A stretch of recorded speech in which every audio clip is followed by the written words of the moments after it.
Tu t'es déjà demandé ce qu'il y avait à l'intérieur de la tour du château d'eau? Moi oui, et j'ai eu la chance de monter dans les étages où j'ai pu profiter de l'une des plus belles vues de Toulouse. Je te raconte tout, mais d'abord abonne-toi à la galerie du château d'eau.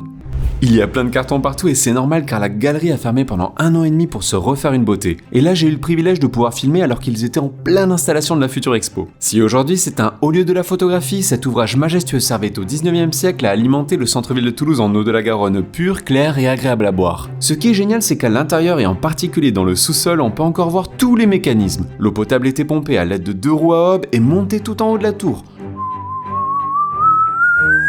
Ensuite, l'eau redescendait par gravité et coulait facilement pour alimenter l'ensemble du réseau. Nous aussi, on va monter par l'escalier en colimaçon voir ce que l'on trouve dans la tour du château d'eau qui, elle, n'est pas accessible au public.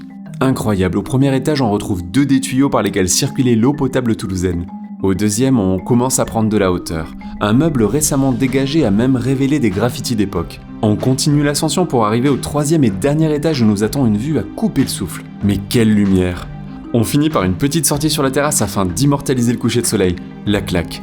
C'est vraiment l'un de mes monuments préférés, d'autant plus que sous une arche du Pont Neuf se cache une 2e galerie expo ainsi qu'une bibliothèque dédiée à la photographie. Bon, là c'est en chantier mais promis dès le 22 novembre, tout sera en ordre pour la réouverture. Ça t'a plu? Envoie cette vidéo à la personne que tu veux inviter pour visiter la galerie du château d'eau et lâche un like si tu ne l'as pas déjà fait.